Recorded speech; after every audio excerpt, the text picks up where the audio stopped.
پہلی چیز نماز. دیکھیں نا ہم لوگ جب دن رات اپنے کاموں میں لگے ہوئے ہوتے ہیں, کہیں آفس جاتے ہیں, پھر واپسی پہ کوئی جم چلا جاتا ہے, اسکواش کھیلنے چلا گیا, سائیکلنگ پہ چلا گیا, پھر پورے دن کی تھکاوٹ کے بعد دل کرتا ہے انسان کو کہ اپنی باڈی کو نہائے دھوئے, فریش ہو, شاور لے. تو وہ باڈی کا خود بخود پاک کرنے کا ایک نظام اللہ نے رکھا ہے دل میں. اسی طرح سے ہمارے نفس کو بھی پاک کرنا اتنا ہی ضروری ہے. عام طور سے یہ نظر نہیں آتا کیونکہ انٹرنسک نہیں ہے, ہاتھ نہیں لگایا جا سکتا, تو بندہ اس کی طرف فوکس ہی نہیں کرتا, توجہ ہی نہیں دیتا. حالانکہ ذکر سے بڑھ کر تو چیز دنیا میں کوئی ہو نہیں سکتی, لیکن وہ نفس کا پاک کرنا کیوں ضروری ہے؟ حدیث پاک میں آتا ہے کہ جب بندہ گناہ کرتا ہے تو اس کے دل پہ ایک کالا ڈاٹ لگ جاتا ہے, پھر وہ نیکی کرتا ہے تو وہ کالا ڈاٹ صاف ہوتا ہے. تو وہ بہرحال ہماری زندگیوں میں کیونکہ ذکر سے اتنا ہم دور ہیں اور اس طرف ہمارا کانسیپٹ ہی نہیں ہے, تو وہ داغ لگتے لگتے لگتے بالکل ہی ہمارے دل, اللہ معاف کرے, کہ سیاہ ہو چکے ہیں. تو اس کی پالش کیا ہے؟ وہ ذکر اللہ. لکل شیء ثقالۃ و ثقالۃ القلوب ذکر اللہ. اس دل کی جو پالش ہے وہ اللہ کا ذکر ہے. جیسے ایک بلب ہوتا ہے نا, ایک شینگلیئر فار انسٹنس ہے, بہت زبردست کوئی, آپ دیکھیں اس کے اوپر اس کو چھوڑ دیں ایسے ہی بہت دن تک, 20 دن, مہینوں, کبھی کبھار ایسا ہوتا ہے نا, ہم ابھی بھی پاکستان میں گھر ہوتا ہے, ہم کبھی کراچی میں اپنا وہ کمرہ کھولتے ہیں نا, وہ دھول مٹی ہر جگہ جمع ہوتی ہے جب کئی مہینوں بعد جاتے ہیں ادھر, بلب پہ, گلاس پہ, ہر جگہ. پھر کسی کو بلایا جاتا ہے اور صفائی وغیرہ کرائی جاتی ہے. تو یہ مشاہدے کی بات ہے, اٹ کین بی سین.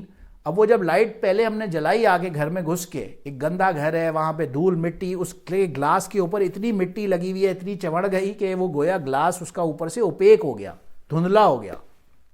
اب جب اس کی ہم صفائی کرتے ہیں, بالکل جب چمک جاتا ہے, اب آپ لائٹ کو آن کریں تو وہ بالکل illuminate کرنا شروع کر دے گی, روشن ہو جائے گی. عام سی بات ہے, بالکل کامن سینس. بالکل یہی مثال ہمارے دل کی بھی ہے. اس پہ جب ہم ذکر اللہ کی پالش لگائیں گے تو وہ آٹومیٹکلی illuminate کرنا شروع کرے گا انشاءاللہ اللہ کے حکم سے. تو پہلی چیز کہ فلاح کا راستہ کیا تھا؟ پہلی چیز نماز اور اس کے ذریعے سے تزکیہ. فلاح کا راستہ ہے تزکیہ, اپنے نفس کا بھی تزکیہ, اپنی ظاہر کا بھی تزکیہ اور اپنے باطن کا بھی تزکیہ. تو پہلی چیز تو یہ فلاح کا راستہ کیا تھا. دوسری چیز, اب جب ہم اس فلاح کے راستے پہ چلتے ہیں تو اس کے ایفیکٹس کیا ہے؟ Effects of a certain thing. اگر ہم نے ایک ٹاسک کیا, ہم نے ایک جاب کی, اب اس کے ایفیکٹس کیا ہوتے ہیں؟ حدیث پاک میں آتا ہے مثل الذی یذکر ربہ والذی لا یذکر مثل الحی والمیت, او کما قال علیہ الصلوۃ والسلام. ذکر کرنے کی مثال اور ذکر نہ کرنے کی مثال ایک زندہ اور مردہ کی طرح ہے. افلم یسیروا فی الارض فتکون لهم قلوب یعقلون بها, کیا شاید ان کو وہ دل مل جائے جو سمجھ سکے. وَإِنَّا لَا تَعْمَى الْأَبْصَارُ, یہ آنکھ نہیں دیکھتی اصل میں, وَلَٰكِن تَعْمَى الْقُلُوبُ الَّتِي فِي الصُّدُورِ, جو دیکھتا ہے اصل میں وہ ہمارا دل ہے, سینے کے اندر جو محفوظ ہے وہ دیکھتا ہے. تو وہ زندہ ہوتا ہے ذکر سے. اب جب وہ ذکر سے زندہ ہوگا تو پھر ایسی چیز اللہ خود بخود اپنے ہمارے کانشیس میں ڈالیں گے اور ہمیں سمجھ آنا شروع ہوگی جو عام طور سے نہیں سمجھ آئے گی. اب وہی بندہ ہے جتنا بھی ہائیلی ایجوکیٹڈ ہو, اس نے ماسٹرز کیا ہو, پی ایچ ڈی کیا ہو, ہارورڈ سے, ایم آئی ٹی سے, ییل, کہیں سے بھی, اسٹینفرڈ سے, مگر اگر اس کے پاس وہ ذکر والی کوئی اللہ کا جو کہتے ہیں ذکر اس کے دل کے اندر ہی نہیں گھسا ابھی, تو وہ جو بھی کچھ دیکھ لے, مگر وہ آنکھ ہوگی, وہ دیکھتی تو ہوگی مگر وہ سب لغو باتیں دیکھتی ہوگی, اصل دیکھنے کی چیز نہیں دیکھے گی. وہ کان سنتا ہوگا مگر وہ سب لغو باتیں سنے گا. پھر اذا قرأت القرآن جعلنا بینک و بین الذین لا یؤمنون بالآخرۃ حجابا مستورا, کہ وہ بندہ, ایک بندے کی مثال دی جس کا ایمان پختہ نہیں ہے, پھر اس کے آگے کیا, ایک ہڈن ویل اللہ سبحانہ و تعالیٰ ڈال دیتے ہیں. اب اس کے سامنے جب قرآن کی تلاوت بھی کی جائے گی نا, اس پہ ایفیکٹ ہی نہیں ہوگا, کیونکہ ایک حجاب مستورہ, ایک ہڈن ویل ہوگا اس کے سامنے. وہ گویا کہ آیت جا کے ریپیل کر کے واپس جا رہی ہوگی, اس بندے کے اندر گھسی نہیں رہی ہوگی. تو یہ مردہ دل سے بچائے اللہ سبحانہ و تعالیٰ ہم سب کو. تو ذکر کرنے کے ایفیکٹس, دوسری چیز کہ پہلے فلاح پانے کا راستہ کیا تھا, اب اس کے ایفیکٹس کیا ہیں, کہ انسان کا دل زندہ ہوتا ہے. اس سے دل زندہ ہوگا تو خود بخود اس کے بعد اس کے آفٹر افیکٹس بھی آئیں گے, بہت سارے اس کے فائدے یا نقصانات ہوں گے. تیسری اور چوتھی چیز اگر ہم سمجھ لیں, ظاہر ہے پہلے اگر فائدوں کو دیکھیں تو بے شمار ہمیں نظر آئیں گے. الا بذکر اللہ تطمئن القلوب، آتا ہے نا الذین تطمئن قلوبہم بذکر اللہ، الا بذکر اللہ تطمئن القلوب، کہ جو ذکر کرے گا بندہ، کہ ذکر کے اندر ہی اصل میں دلوں کا اطمینان ہوگا. باقی وہ بھاگتا رہے گا دنیا کے پیچھے، اسے دل میں سکون نہیں ملے گا. آج ایک جاب اچھی مل گئی، وہ اس پہ کمائے گا، اس سے نیکسٹ لیول پہ ترقی کرے گا اور کمائے گا، لیکن اس کی وہ ہر حوث پوری ہوگی نہیں کبھی بھی. وہ اوپر سے اوپر جانے کی ایک دوڑ میں، ایک ریٹ ریس میں لگا رہے گا، بھاگتا رہے گا. اس کی زندگی میں ایک کنٹینٹمنٹ، ایک بالکل سیلف سیکیورٹی آ ہی نہیں سکتی.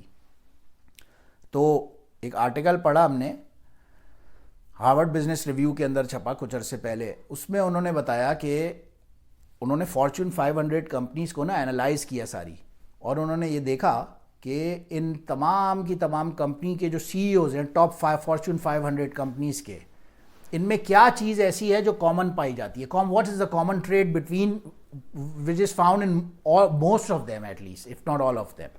تو انہوں نے ایک اس سروے میں لکھا کہ about 78% of in CEOs کے اندر ایک چیز ضرور کامن ہے. وہ یہ کیا ہے کہ دے میڈیٹیٹ.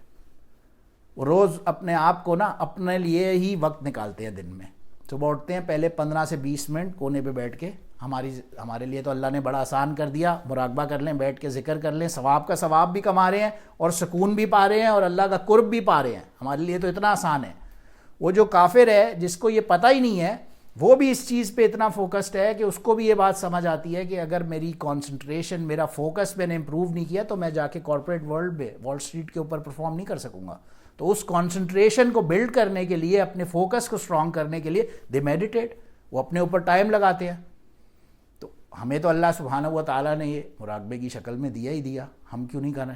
تو بہرحال اس کا آفٹر افیکٹس اگر ہم تھرڈ چیز دیکھیں ذکر کی، تو ہمیں بہت سارے اس کے اور فوائد ہوتے ہیں. ہم اس سے غصہ جاتا ہے، حسد جاتا ہے، جو باطنی بیماری ہے انسان کی، کینہ ہے، حسد ہے، بغض ہے، اناد ہے، شہوت ہے، یہ ساری بیماریوں کا علاج ذکر کے اندر اللہ نے رکھ دیا. تو بہرحال اللہ سبحانہ و تعالیٰ میں اس کی توفیق عطا فرمائے. اب چوتھی چیز دیکھیں کہ اچھا ذکر نہ کرنے کے بھی کچھ نقصانات ہو سکتے ہیں. نہ کرنے کے نقصانات کیا ہو سکتے ہیں؟ فضیل بن عیاض رحمہ اللہ تعالیٰ، اس امت کے بہت بڑے اولیاء کرام کے ناموں میں سے نام ایک جانا پہچانا جاتا ہے. ڈاکوؤں کے سردار تھے انیشلی، ڈاکوؤں کے سردار، ڈاکو وغیرہ جا کے کیراونز لوٹا کرتے تھے. اور غالباً کتابوں میں لکھا ہے کہ دوسرے بھی پینا پلانا، لڑکیوں کی محفلیں وغیرہ اس کے اندر بھی پائے جاتے ہوں گے ماشاءاللہ. اینی ویز ایک مرتبہ غالباً کسی محفل میں بزی تھے، اپنی محفل میں ہی، تو کسی کی آواز آئی پیچھے سے انہیں، الم یعنی للذین آمنوا ان تخشع قلوبہم لذکر اللہ وما نزل من الحق ولا یکونوا کالذین اوتوا الکتاب من قبل فطال علیہم الامد فقست قلوبہم لذکر اللہ وکثیر منہم فاسقون. کہ یہ آیت جب سنی انہوں نے، الم یعنی للذین آمنوا ان تخشع قلوبہم لذکر اللہ، کیا وہ وقت آ نہیں گیا ایک مسلمان کے اوپر کہ اس کا دل جو ہے تخشع، اب اس لفظ کو ظاہر ہے میرے تو بس کی بھی بات نہیں ہے ٹرانسلیٹ کرنا، کوشش کر سکتے ہیں. تخشع یعنی کہ اللہ کی خشیت اس پہ طاری ہو جائے. اللہ کا ذکر جب آئے تو بندے کا دل لہر ایک دم بالکل وہ کہتے ہیں نا کانسنٹریٹ کر کے یا ون فوکس کر کے بالکل اسی وقت کھڑا ہو جائے بندہ کہ یار اللہ کا ذکر ہوا ہے. تخشع اس کے اندر خشیت طاری ہو جائے. تو کیا وہ وقت آیا نہیں مسلمان کے اوپر کہ اس کے ان تخشع قلوبہم لذکر اللہ، اللہ کے ذکر سے اس کا دل کے اندر خشیت طاری ہو جائے؟ اور ایسا نہ ہو جائے کہ کہیں ان لوگوں کی طرح بن جاؤ. اللہ نے مثال دی ولا یکونوا کالذین اوتوا الکتاب. یہ پھر اہل کتاب کی مثال دی اللہ نے کہ یہ لوگ بھی ایسا ہی کرتے تھے. ان کے اوپر فطال علیہم الامد، ایک لمبا زمانہ گزر گیا، انہوں نے ذکر وکر کو جو ہے وہ بھول بھلا کے کہیں پیچھے چھوڑ دیا. فقست قلوبہم، تو ان کے دلوں کے اوپر اللہ نے ایک مہر لگا دی. اب فقست قلوبہم، اب یہ ان کے دل کے اندر حق بات جاتی نہیں. کثیر منہم فاسقون، ان میں سے اکثر لوگ فاسق ہو گئے. تو اللہ نے مسلمان کو یہ ایک سارٹ آف تنبیہ کی اور ایک جھنجھوڑنے والی بات کی اس آیت میں کہ الم یان للذین آمنوا ان تخشع قلوبهم لذکر اللہ، کیا تم پر یہ وقت آ نہیں گیا کہ تمہارا دل اللہ کی خشیت سے، بالکل ذکر سے خشیت طاری ہو جائے تمہارے دلوں پر؟ اب فضیل بن عیاض نے جب یہ آیت سنی وہیں بالکل ایک دم سائلنٹلی کھڑے ہو گئے، اور انہوں نے جو بھی تھا اپنا ادھر ادھر کی چیزیں سب پھینکی پھاکی اور اللہ کے راستے میں اللہ کے ذکر پہ لگ گئے۔ اللہ کے کسی شیخ نے اللہ والے سے دین سیکھا، ذکر سیکھا، اور بہرحال پھر اپنا پوری زندگی اس وقت میں بالکل اپنے آپ کو گویا وقف کر دی۔ اور ایک ٹائم آیا کہ انہیں آج بھی ہم دیکھتے ہیں کتابوں میں تو اولیاء کا سردار، کہاں ایک ڈاکوؤں کا سردار، اس ڈاکوؤں کے سردار سے اللہ نے ایک لائٹ بلب مومنٹ ہوتا ہے نا، وہ ایک سپلٹ مومنٹ تھا، اللہ کے ذکر پہ لگے، اب وہ اولیاء کے سردار جانے گئے آج دنیا میں ہمارے لیے۔ تو ڈس ایڈوانٹیج بھی ہو سکتے ہیں ذکر نہ کرنے کے، اس سے دور بھاگنے کے، اور بہرحال دیر از اے ہوپ، آف کورس ظاہر ہے اللہ جس کو چاہے وہ چوز کر لے، لیکن اپنے ان اٹ سیلف ہمارے ذمے اللہ نے یہ لگایا کہ ہم ذکر کریں۔ بہرحال اب لاسٹ بات کے اوپر 5th پوائنٹ اس کے اندر ضرور سوچنے کا ہے، اس کے اوپر اس بات کو ختم کرتے ہیں۔ اب بات ہو رہی ہے ذکر کرنے کی، ذکر بھی اپنی جگہ فلاح پانے کا راستہ، پہلے کیا تھا ہمیں ذکر کے فوائد بھی ظاہر ہے، سکون دلی، اطمینان، اور پھر اللہ کا ذکر سے دل پہ خشیت کا طاری ہونا، اس کے نقصانات۔ اب لاسٹ بٹ ناٹ لیسٹ، ہم نے شروع میں بات کی، ایک مسلمان ہے، مسلمان کی زندگی کا مقصد کیا ہے؟ اللہ کی رضا حاصل کر کے جنت میں جانا، یہ ایک مسلمان سوچتا ہے عام طور سے۔ اور ہم نے تو نہ جنت کو دیکھا، نہ ہم نے اللہ کو دیکھا، نہ ہم نے آخرت کو دیکھا، ہمارا ایمان تو بس یہ ہے کہ یار کسی طرح ہم جنت میں پہنچ جائیں۔ ایک مسلمان جو ہوگا نا، وہ اچھے اعمال کر کے، نیک عمل کر کے جنت میں پہنچ جائے گا انشاءاللہ تعالی۔ اللہ ہم سب کو توفیق عطا فرمائے، ہم سب کی قسمت میں بھی جنت لکھے۔ اور جنت کے اندر پہنچنے کے بعد بھی آتا ہے نا، اس کے پاس ہر چیز اویلیبل ہوگی، سب اویلیبل ہوگا اس کے پاس، جو وہ سوچے گا ود ان سپلٹ سیکنڈز کے اندر اس کے سامنے مہیا ہوگا۔ مگر حدیث پاک میں کیا آتا ہے؟ لیس یتحسر اہل الجنت علی ساعۃ علی شیء، اہل جنت کے اندر والوں پہ لیس اہل الجنت علی شیء الا ساعۃ مرت بہم لم یذکر اللہ عز وجل فیہا، او کما قال علیہ الصلوۃ والسلام۔ وہ اہل جنت کے اندر بیٹھ کے وہ حسرت کریں گے، لیس یتحسر، ان کے دلوں کے اندر اور کوئی حسرت نہیں ہوگی، اور سب ان کو ملا ہوا ہوگا، لیکن وہ ایک چیز کے اوپر وہاں جنت میں پہنچنے کے بعد بھی حسرت کریں گے، اور وہ حسرت کیا ہوگی کہ علی شیء، کسی چیز پر کوئی حسرت نہیں ہوگی، الا ساعتن، مگر وہ ایک گھڑی، وہ ایک مومنٹ، وہ ایک سیکنڈ بھی جو اس نے، جس میں لم یذکر اللہ عز وجل فیہا، جس میں اس نے اللہ کا ذکر نہیں کیا تھا، وہ اس مومنٹ کے اوپر حسرت کرے گا جنت میں پہنچنے کے بعد بھی، کیونکہ وہاں پہنچ کے وہ اس کا وہ ریوارڈ اور وہ بینیفٹ دیکھے گا جو یہاں تو ظاہر ہے ہماری ان ظاہری آنکھوں سے ہمیں نظر نہیں آتا۔ اللہ سبحانہ و تعالیٰ سے دعا ہے اللہ ہم سب کو ایمپل اور کثیر ذکر کی توفیق عطا فرمائے، اور ہمیں اسے سیکھنے اور آگے اس پہ وقت لگانے کی توفیق عطا فرمائے۔ وآخر دعوانا الحمدللہ رب العالمین، سبحان ربک رب العزت عما یصفون، وسلام علی المرسلین، والحمدللہ رب العالمین۔